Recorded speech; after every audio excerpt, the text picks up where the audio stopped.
It is my immense pleasure to be here. I am deeply, what I should say, I'm feeling too good to be here, and I extend my thanks to Professor Gule, Professor Makre, and other team of KKW College of Agribusiness Management. A special thanks to Jagtap sir for inviting me here.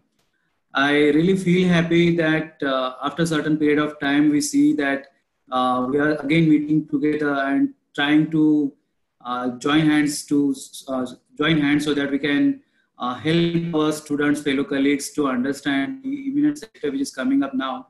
So entrepreneurship has been playing a critical role from long time, but from recent last few 6 years or so, we are seeing that there is a buzz happening in the sector, and we need to understand that why that is so and how, if we want to, should get into that part. So I thank Dr. Jagtap sir to select a wise topic and help the other fellow people to understand about uh, this sector basically. So I again will like to give a small brief what entrepreneurship is.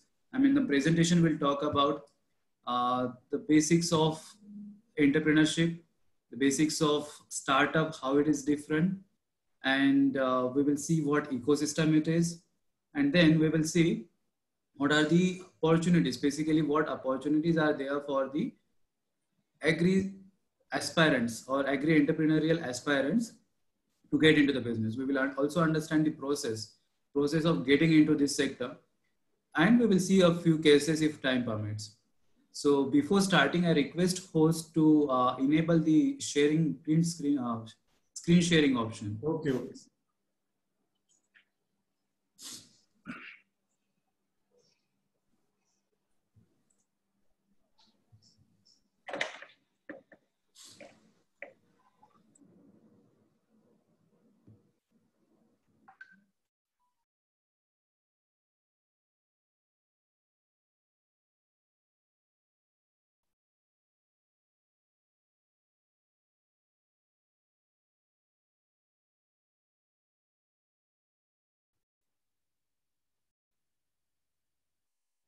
Okay, if it's taking a bit time, so we will proceed with our basic understanding of entrepreneur. So I assume that most of our participants are students and few are faculty. So faculties might be knowing in depth what entrepreneur is, what entrepreneurship is. However, for the better understanding of the students, so we will see how this, what particularly this particular word entrepreneur means to us. So entrepreneur is a person who has specific attributes, or we can say traits. So these traits are quite unique, and if someone exhibits those traits, we can say that they have the characteristics, or they have those that stuff which can be considered to take them towards the entrepreneurial venture. So if we want to say basic few attributes, so then the first few attributes would be he should be creative, he should be innovative, he should have a capacity of bearing the risk, he should have good vision, and he should also uh, be an opportunistic. So he should be able to identify the right opportunity and grab that opportunity so that that particular opportunity can get converted into a real business. And when someone taps that right opportunity at the right time, then it becomes good, it becomes a right platform or right way for entrepreneur to enter into the business.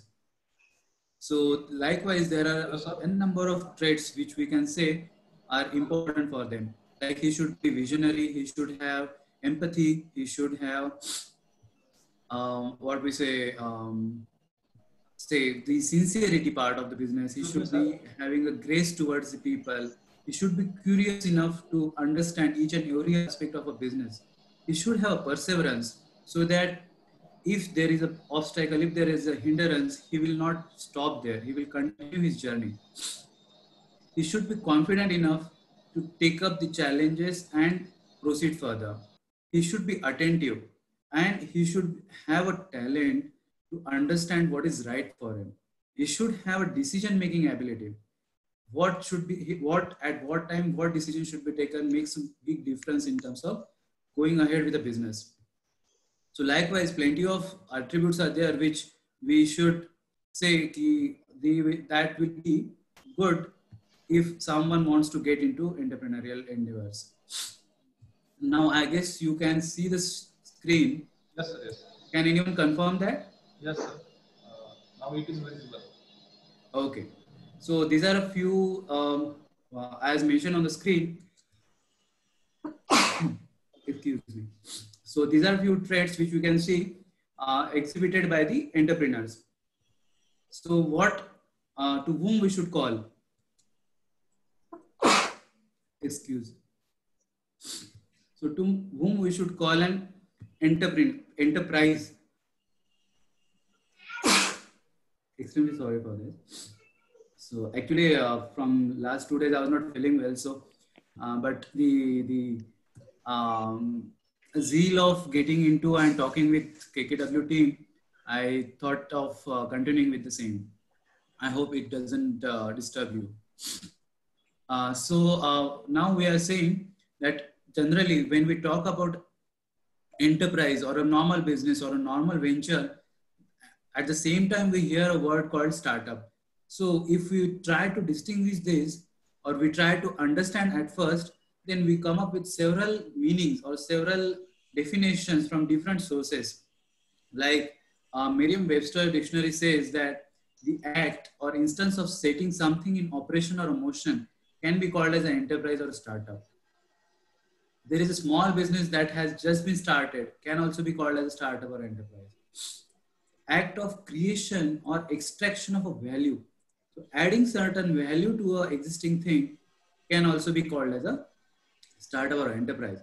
But having said so, there are a couple of more definitions, but we need to precisely understand the difference between the enterprise and a startup.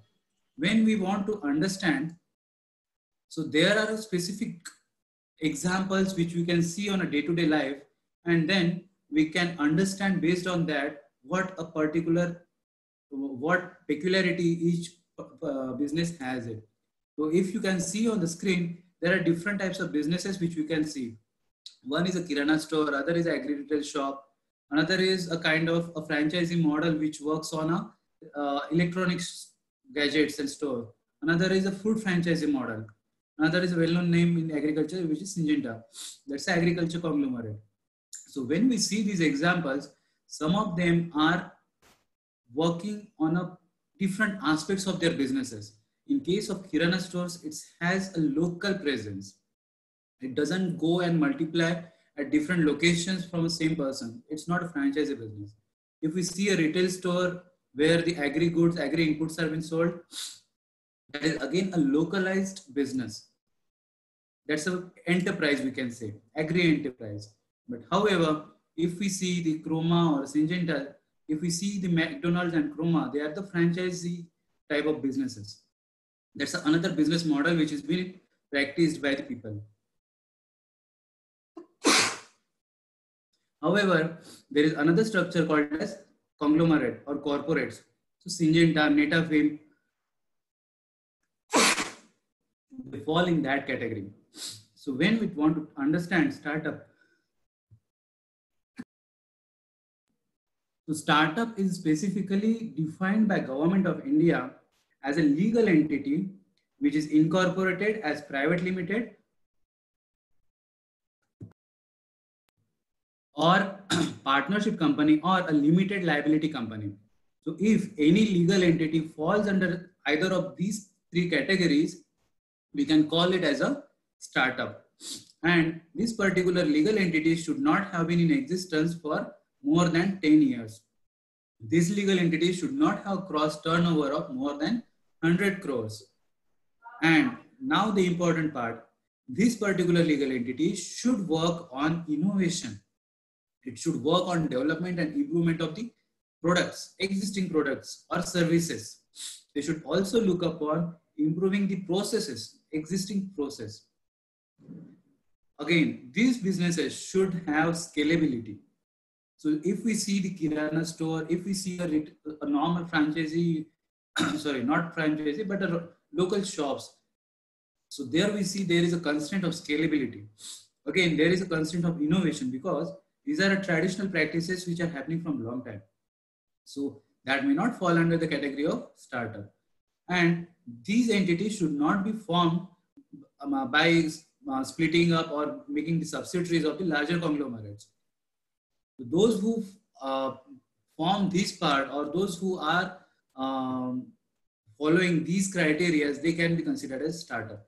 However, those who do not fall into these criteria, they can be considered as an enterprise, or we can call it as a small and medium enterprises, SMEs.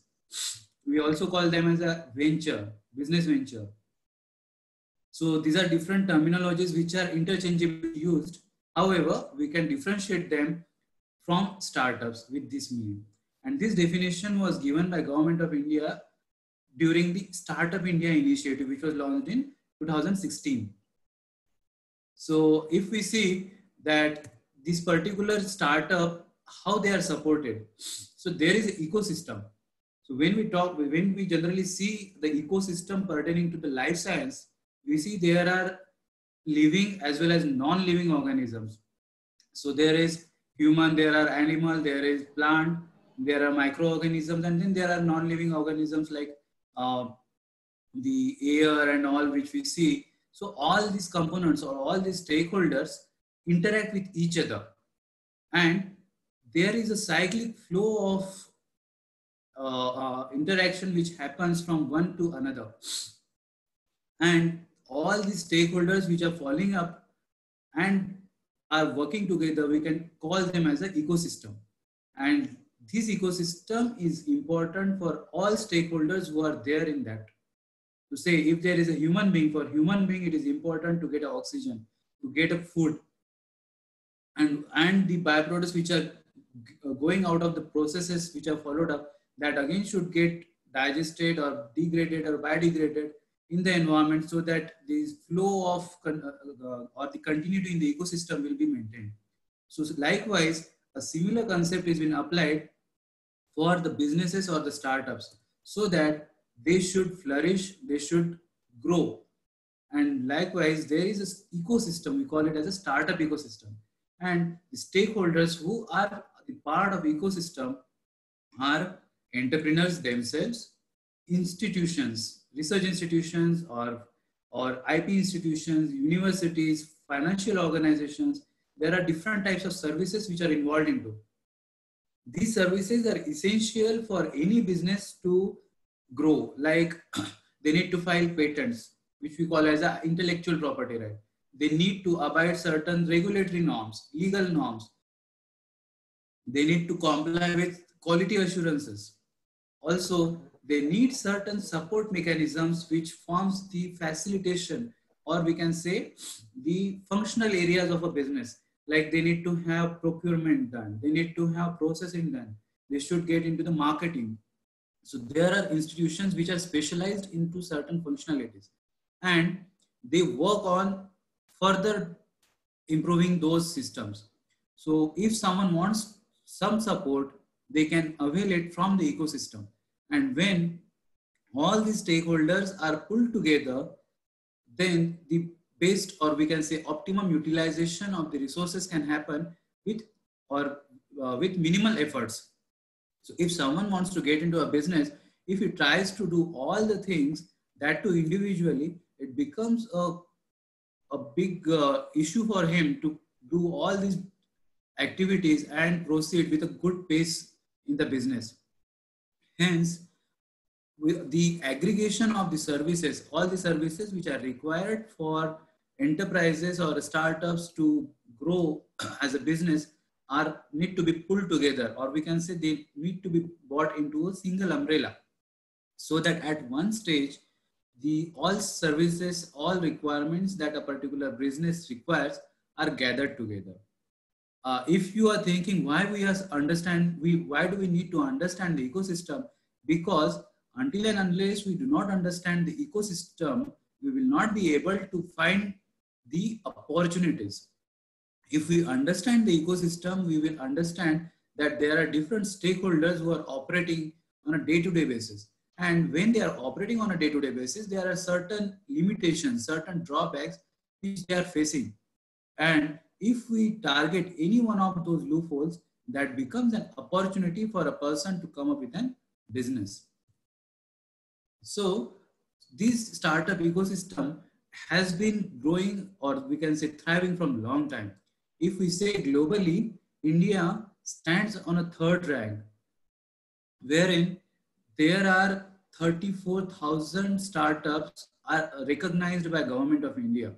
There is a portal for, or we can say a Department of Industrial Policy and Promotion, which helps to give the recognition to the enterprises and make them a startup. They give the recognition to a business as a startup, and being recognized as a startup has several benefits. So when we talk about entrepreneurship, now it has become synonymous with a startup. And when someone wants to get or make a startup on his own, then he need to comply certain things, like what we have seen in the definition. If someone falls into those criteria, they can become a startup. And the registered startup has several benefits, like they need not to pay the income tax for consecutive 3 years. They will get priority services in terms of procurement, in terms of tender for from the government side. If you know, there is a portal called GEM, which is through which the government procures. So for startups, there is a special privileges given. There are certain relaxations given for a business. If someone wants to do the legalities, then there are several exemptions given for businesses, like there are pollution control laws, labor laws, human resource law. So self-declaration from the startup can help to get things done. So that recognition helps people to move further at a better pace. So that is called ease of doing business. So that index has also been improvising continuously. Globally, the innovation index, so there is a monitoring mechanism through which the global innovation index has been identified. So earlier, like before 3 to 4 years, India was ranked somewhere around 100 to 110 in the ranking of innovation. However, with the recent ranking, which was released last week, India stands 52nd on the Global Innovation Index. So that is a significant jump that India has taken, wherein the lot of entrepreneurs are identifying that there are opportunities prevailing in the sector, and they are using those opportunities to prove themselves and make a big difference in the lives of stakeholders where they are operating. When we talk about the sector, the startup, they are across different sectors. It may be retail, it may be healthcare, it may be the automobiles or logistics or supply chain or agriculture. But recently, from last 2 years, we are seeing or we are experiencing there is a big thrive in the agriculture sector. Now there is, earlier startup was a buzzword, now agri startup has become a buzzword. So everyone who is thinking of getting into business, they are first focusing on the agriculture sector to understand how they can make a part of the system. If you understand the agriculture, I understand that all of the participants are from the agriculture and allied sector. So we understand that majority of the activities in agriculture sector are unorganized. So to bring in more organization, there are plenty or enormous of opportunities to get into. So people are trying to tap those and make their businesses. So now specifically, if we see, there are specific opportunities or initiatives which Government of India has come up with. So if we see, Department of Science and Technology has come up with an initiative through their department called as NSTEDB, National Science and Technology Entrepreneurship Development Board. So through this particular initiative, government is establishing technology business incubators. So these are the places wherein aggregation of the services required for an enterprise happens. So that if someone walks into such places, they will get all the necessary support, technology related support. Technology related support, so that there will be a technological intervention in their business. Likewise, there are initiatives from Department of Biotechnology. It is named as BIRAC. Under this particular initiative, there is a financial assistance of nearly 50 lakhs for enterprises which want to get into. It is pertaining to agriculture too. We say agricultural biotechnology also forms a part of normal biotechnology. Likewise, there are initiatives from Startup India. There is initiative from Invest India. Even Startup India and Invest India is working together to facilitate the services. Again, the previous Planning Commission of India, now called as a Niti Aayog, they also have come up with an initiative called as Atal Innovation Mission. Along with that, there is, as a part of that, there are two components. One is Atal Tinkering Lab, which is established at school and college level, and there are Atal Incubation Centers, which are established at higher educational institutions, or the private institutions where they have the capacity to train the entrepreneurs. Along with that, Ministry of Small Medium Enterprises and Entrepreneurship Development has come up with another initiative called as National Entrepreneurship Awards. Those people who puts their efforts into entrepreneurship and prove their mettle that they have done a good work, for them there are awards given. These awards give them the celebrityhood in the nation.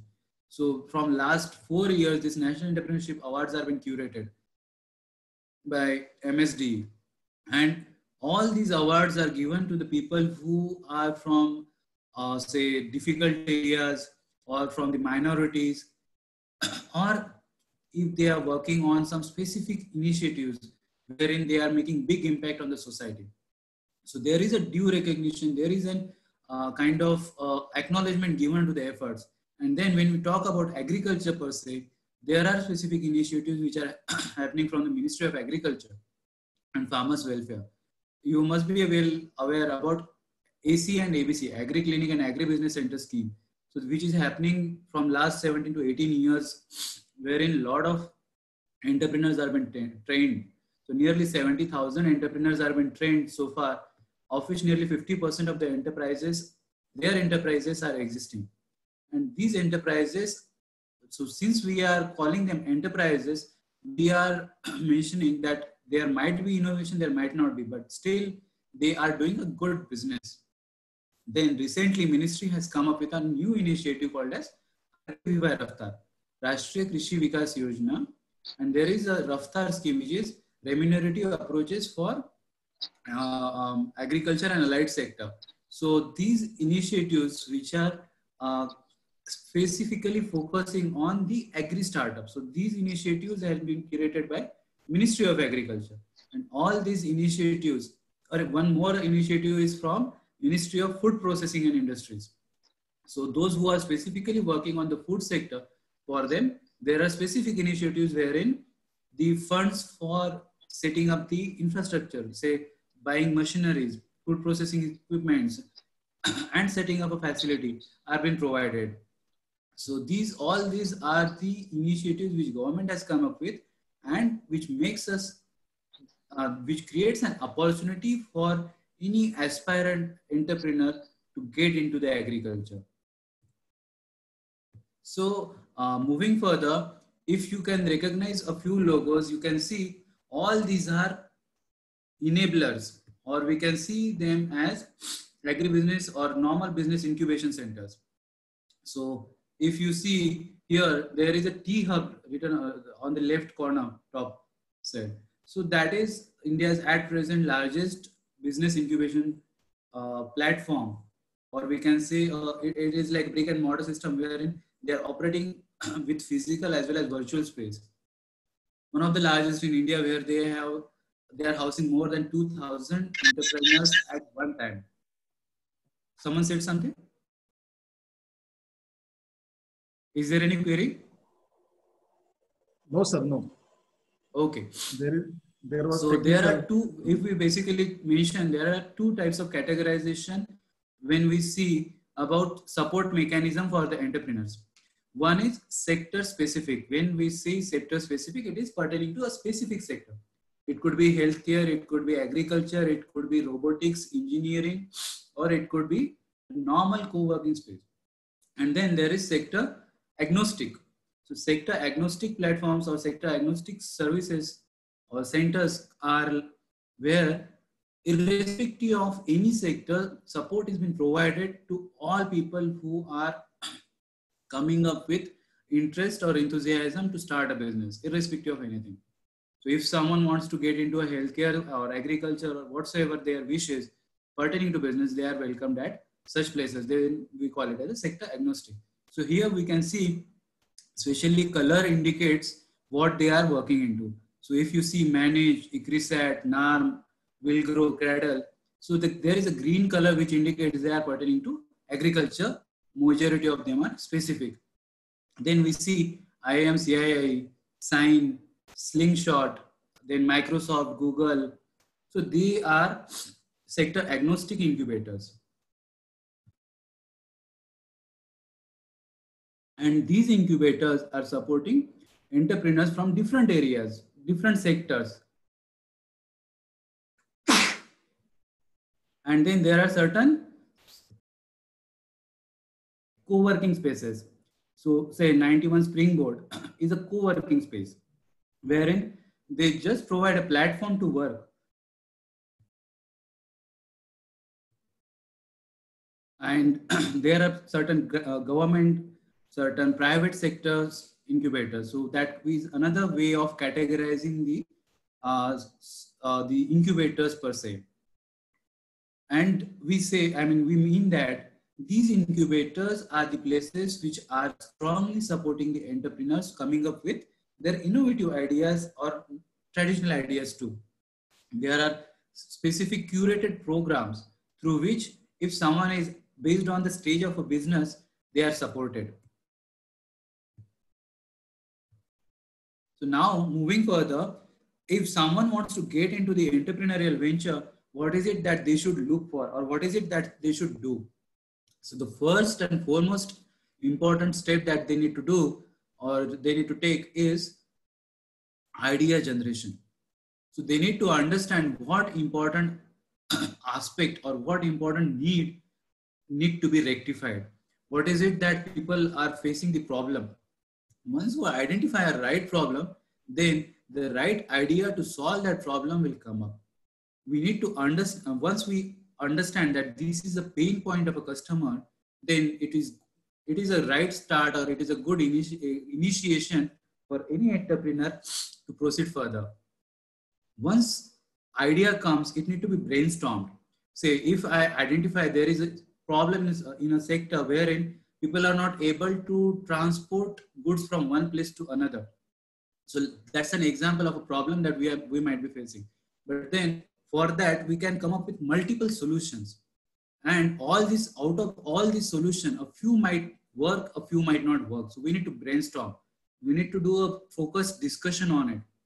And then we need to come to a conclusion. So we call it as evaluation. Idea need to be evaluated.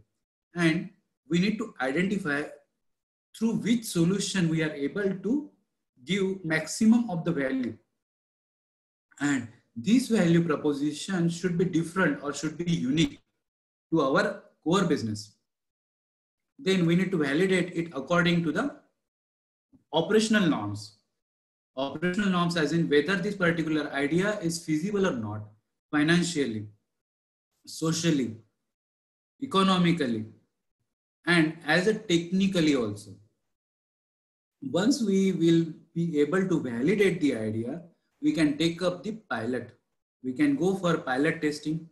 We can go for a feedback mechanism. We can continuously improvise on the solution which we are coming up. Solution can be in the form of a product or a service. It can be also a process. So wherever we are adding value, that part can be considered.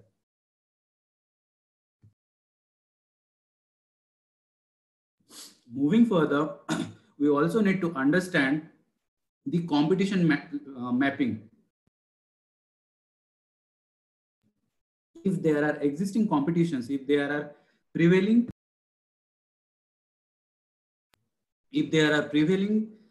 scenarios which can put certain hindrances. We need to understand them and we need to plan proper risk mitigation strategies so that we can overcome it efficiently. Along with that, we need to have a right team with us. The team means people who are passionate as good as we are or as good as the founder is. And generally, it is always advisable that multifunctional team should be there.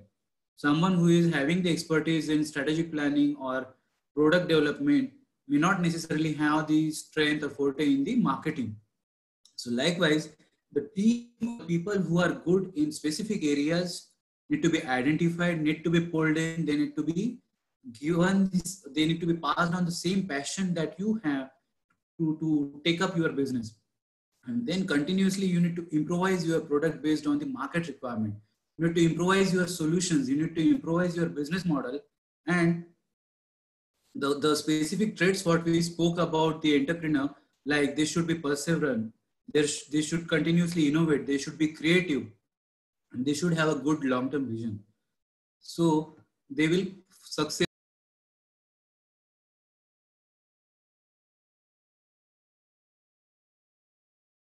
Once we see that our pilot is ready and we can proceed further,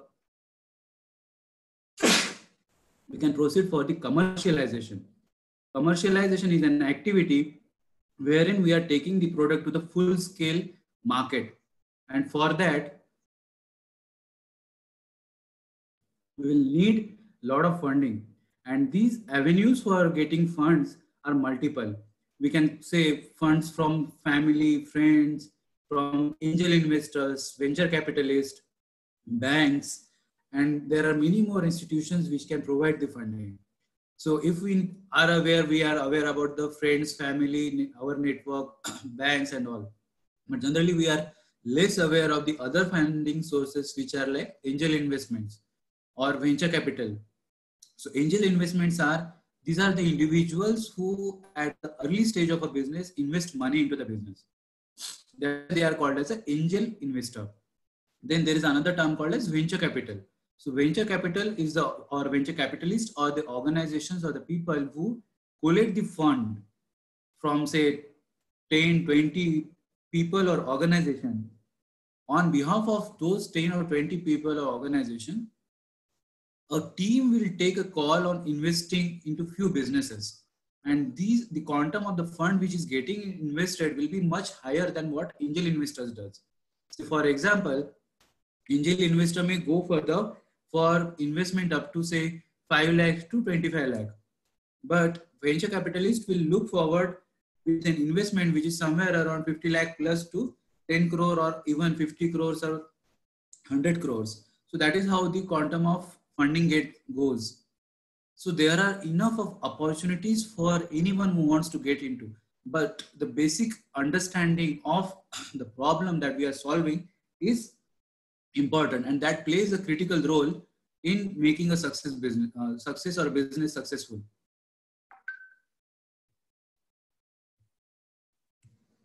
So one of the initiative which is pertaining to agriculture sector, I would like to elaborate here because this particular initiative is pretty much unique and it is giving a lot of mileage to the starters who are or the people who are getting into the agriculture sector.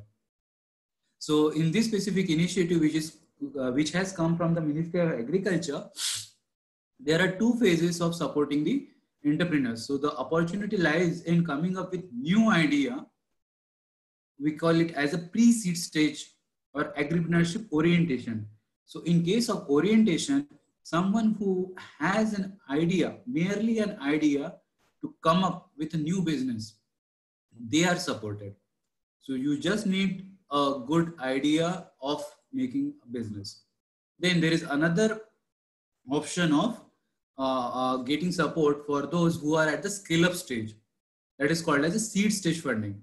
So if someone is already having a business and looking for growth or looking for scale-up, then for them there is a seed stage support. So this particular initiative is being implemented across India. there are 24 agribusiness incubation centers which are established under this initiative. Apart from that, ICAR, Indian Council of Agriculture Research, has established nearly 22 agribusiness incubators. They call it as a BPD units, Business Planning and Development Unit. This happened in 2008 and 9, wherein 22 BPD units and 6 ZTM BPD units, Zonal Technology Management and Business Development and Planning units, were established in India. So at present, altogether, we can say there are more than 80 to 90 agribusiness incubators in India, which are spread across different geographies. And all these incubators are providing immense support to the entrepreneurs, especially in agriculture sector, agriculture and allied sector. It also includes animal husbandry, fisheries, sericulture, apiary, beekeeping, everything. And they are supported not only in terms of the conceptualization, but in terms of scaling up, giving market connect, giving the ready products. The technology transfer is the term that is used. If someone do not have a good idea or a great idea, then the institutions come forward to give them the idea that there is an existing idea, you need to just implement it. You just need to execute it. So likewise, there are n number of incubators across India. And to monitor them, there are 5 knowledge partners. And these 5 knowledge partners across India are managing or hand-holding the different incubators. So IARI, Manage, NIAM, Dharwad and Assam Agriculture Universities are the knowledge partners here, and they are supporting incubators as well as entrepreneurs to take their initiatives further. So if you want to understand what process is, so the process is, once someone comes up with an idea, they will be evaluated. Then they will be trained for 2 months continuously. They will be actually helped in zeroing with their idea, pulling up resources for their businesses, making a right plan for execution, bringing in the finances for them, and putting up them to the next level from where they have come. And at the necessary stages, they will also get the financial assistance. So those who are at the ideation stage, for them, there is a financial assistance of 5 lakh rupees. And then those who are at the scale up stage, for them, there is a financial assistance of 25 lakh rupees.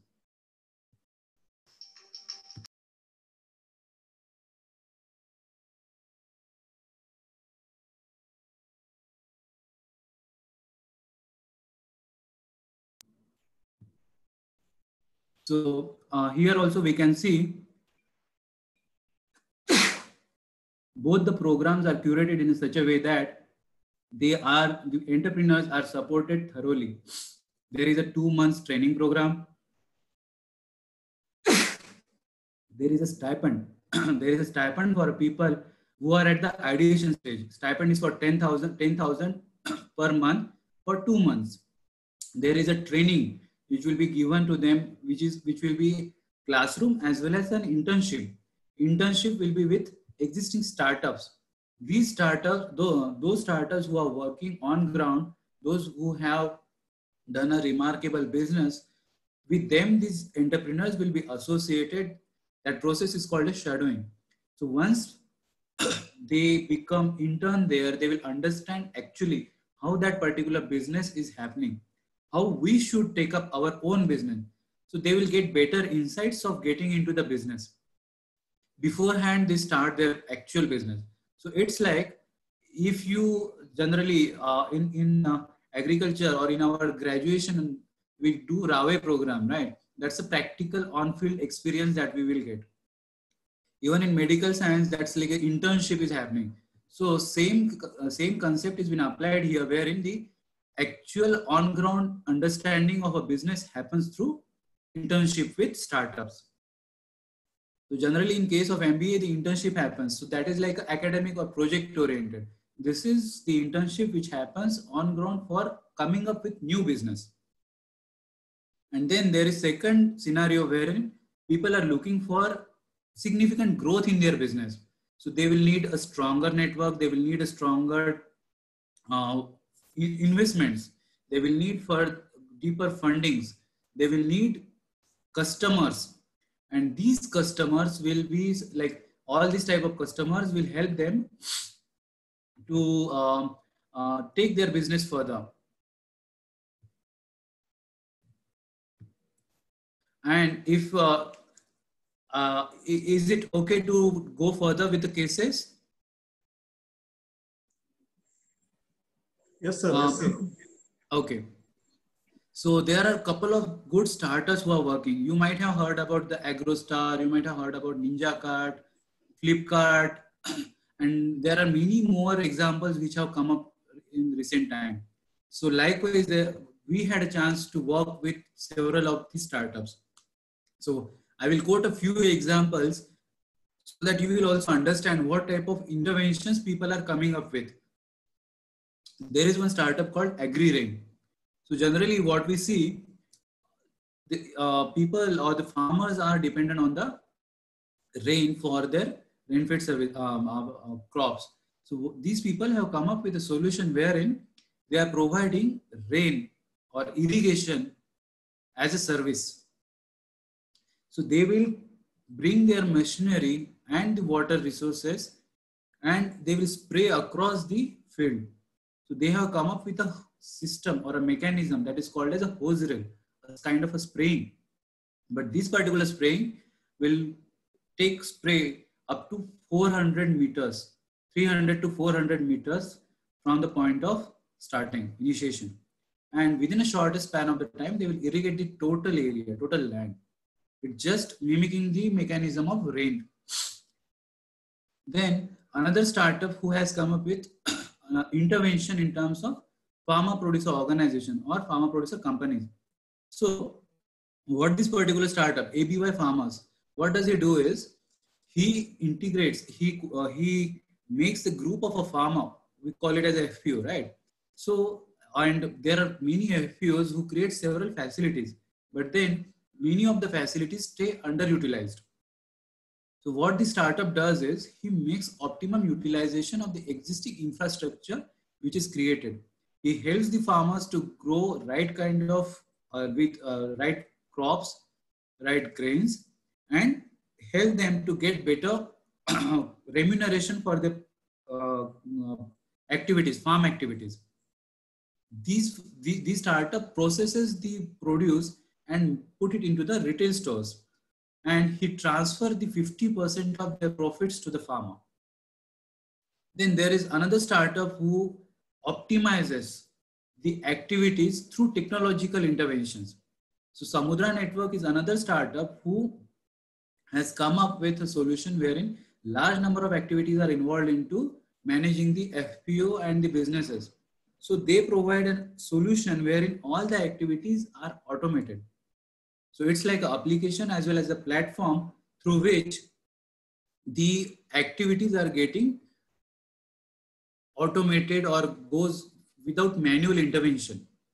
Then there is another startup which works on kind of, we can say a hydroponic mechanism, but in the hydroponic mechanism, they have come up with their own innovation wherein they have made a device or equipment which helps to grow or cultivate leafy vegetables in a smallest area.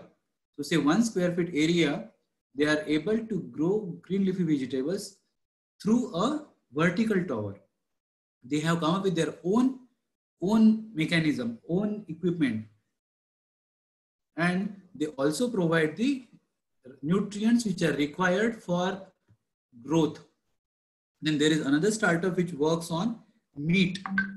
So they process the meat and they provide the meat at doorstep, the processed cooked meat at doorstep. So likewise, then there is another startup which works with farmers in a specific area. Like the one Prakriti or Prakriti, he works with farmers who are in the tuber crops. So cassava, then sweet potato. So they process that commodity. They get into agreement with the farmers, they procure it, they process it, and then they export it. And again, the better benefit, the higher the procurement prices and the advisory services is being provided to the farmers beforehand. Even there is one more startup who is Kisan Agrimall. So here we generally see the Krishi Seva Kendra, right? So these Krishi Seva Kendras are providing the agri inputs. So this particular Kisan Agrimall has come up with an initiative wherein he has multiple retail stores wherein the agri inputs are being sold. But along with that, they are providing agro advisory services to the farmers at their farm gate. So based on the market demand, market assessment, they suggest the farmers what need to be grown, how much quantity is required in the market. Based on that, they provide right advisory services to the farmer. Apart from that, they provide the microfinance to the farmers at the right time of their, say, cultivation practices or the sowing season. So the farmers are getting the financial assistance to buy good quality fertilizers, good quality pesticides, and make the optimum utilization of the resources and get the best output. So likewise, there are more than 200 startups at present working with Manage. And across India, we can see more than 800 startups are working. So it's a very good boost which sector has got.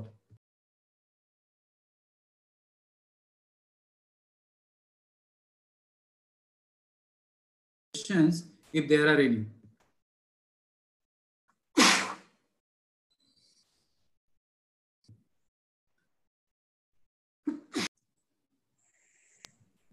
I request if there are any questions, can be diverted. Okay, sir. Okay, sir. Thank you for such a wonderful webinar session. There are two questions, sir, from students.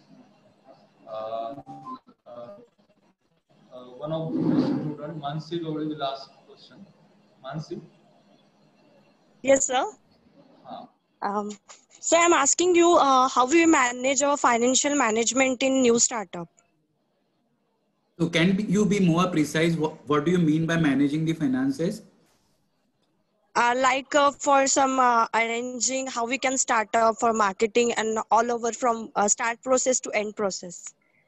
Are you trying to say how startup can get funding at different stages? Yeah. From different agencies or what the different sources we can approaches. Okay. So as what I had shown on the slide, the opportunity. So all these are the different incubators who are providing the financial assistance to the startup at different stages. If someone is with idea, so at ideation stage also there is a financial assistance. If someone is at a scale up stage like marketing, going into the new market, new area, new geography, so there are also funds which are available for the startups to get it. These are the fund. Apart from that, there are other sources which I told as angel investments, venture capitalist. So these are the sources from which funding can happen. Okay, sir. Thank you, sir. Thank you. Some question comes from a student. That is, what are the criteria for selection of any business or to start business?